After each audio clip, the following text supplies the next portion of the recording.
ধান খেতে বর্তমান পোকা রোগ ওই ফসলের বালাই কাকে বলে? ফসলের বালাই হলো নির্দিষ্ট ফসলের অনিষ্টকারী যা আছে ওই ফসলটার জন্য সেটাই বালাই। সেটা হতে পারে কি রোগ, পোকা, ব্যাকটেরিয়া, ভাইরাস, ছত্রাক, কৃমি, বুঝছেন? এবং একই জাতের ফসল মনে হয় আপনি বিধান 29 সামনে লাগাইছেন, এখানে 28 মিশ্রণ হয়ে গেছে, এই জাতটাও এই ফসলের জন্য বালাই।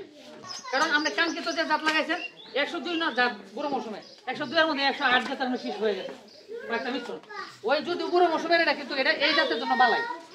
কারণ এই বালাই এটার সাথে মিশ্রণ করলে আপনার বীজ রাখলে এটা বীজ ফেলে যাবে, মিশ্রণ হয়ে যাবে, ওইটা এটার জন্য বালাই। এবং আগাছা, বুঝছেন না, বালাই। তাহলে আমরা যদি এগুলো প্রতিরোধ করতে চাই তাহলে আমাদের কি করতে হবে? এই বালাই কিন্তু আমার ধানের জাত কিন্তু আমরা আগে ওষুধ দিলে কাজ হবে না, এটাকে তো রোগিং করতে হবে। কি বলে রোগিং? কোন সময় রোগিং 3 বার করতে হয়। একবার হলো রোপণ করার পরে ধান যখন 12 তো যে ধান গাছটা যে গাছটা বেশি লাভ হয়ে গেছে, অতিরিক্ত লাভ হয়ে গেছে, শীষ যখন বেরিয়ে পড়ছে, অতিরিক্ত লম্বা শীষ বেরিয়েছে, ওইটি কাটতে পারছে 3 বারের সময় তো আমার শীষ ধরেন যে ওজন হয়ে গেছে। ওই সময় ওজন হওয়ার পরে দেখা কিছু উৎসাহ বেশি উৎসাহ আছে, 1 কোটি আধা কোটি উৎসাহ, কারণ এই জাতের না।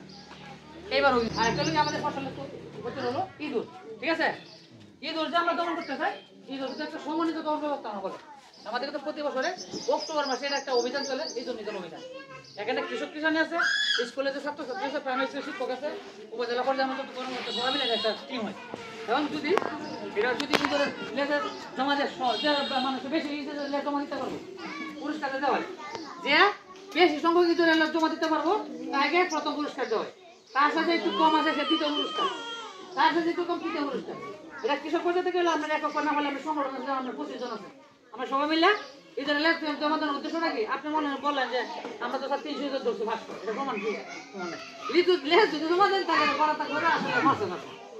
ঠিক আছে, এটা কিন্তু আপনি করেন না, মানে আপনি উপজেলা পর্যায়ে করলেন। আমাদের ধরেন যে আপনার এখানে কি দৌলতপুর পার্টনার ফিল্ড স্কুল নাকি পিএফএ, এরা আমাদের চরিপুর উপজেলায় 10টা স্কুল চলতেছে। 10টার মধ্যে আরেক স্কুল বলতে স্যার আমরা তো 700 জন মারছি, আমার 700 লেজ জমা দিলাম, আমরা যদি 600 হতাম তাহলে আমরা দ্বিতীয় স্থান, আচ্ছা 500 মানে তৃতীয় স্থান।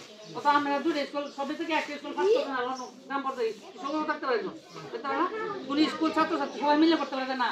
আমরা একলা পারতাম না, তাহলে স্কুলে 300 স্টুডেন্ট আছে, আমরা সবাই মিলে জমা আনলাম, মানে স্কুলে নামে পুরস্কার আনলাম। তাহলে জমা দেন কি কোনো দৌলতপুর প্রাইমারি স্কুলের নামে জমা দিলে নাকি, তাহলে কি স্কুল পাইলে। এবারে আমাদের প্রথম হয় একটা ইউনিয়ন কৃষক পর্যায়ে, কৃষক পর্যায়ে থেকে আমাদের ব্লক পর্যায়ে, ব্লক পর্যায়ে কোথায় জানেন আপনার?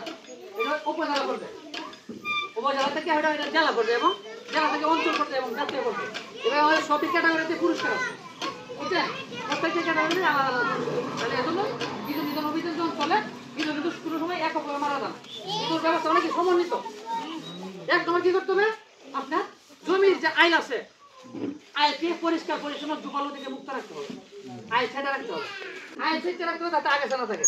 এবং আইল অতিরিক্ত উঁচা করা যাবে, যখন বেশি উঁচা আইল থাকবে ওই আইল ইঁদুর কিন্তু সব কথা করে রাস্তা উঁচা আইলটা মিশিয়ে বলে তাহলে যাতে পানিতে শেষ দেন এত মারা লাগবে আইলের ভিতরে আইল সমানে থাকে, কেন আইল যেটা উঁচা আইল এই যে মারি গুলো করতে পারে। এবং এই আইলটা কিন্তু বসবাস করে উঁচার মধ্যে চালা কিন্তু, বুঝছেন? আর 1-2 ইঁদুর কিন্তু বছরে 12 বার বাচ্চা দেয়, 12 দিন, বুঝছেন? 12 দিন বাচ্চা দেয়, তাহলে সমস্যা না। ইঁদুর কিন্তু সে বহু বিবাহ করে, কারণ এই জন্যই ইঁদুরকে মারতে গেলে বিশেষ করে এই ধান খেতে জন্য বিশেষ করে আমাদের বলি আমার জলে এমন ধানের ইঁদুর, জলে এমন ধানের ইঁদুর, ইঁদুর যদি আমরা মারতে চাই এই মারতে গেলে যেমন মাঠের কালো ইঁদুর আছে মোটা মোটা বিড়ালের মতো যাওয়া দেখতে, আমরা মারতে গেলে কি করলাম? ইঁদুর নাশকের জন্য কি আছে একটা বিষ টুপ একটা আছে, এটাকে বলে জিঙ্ক ফসফেট।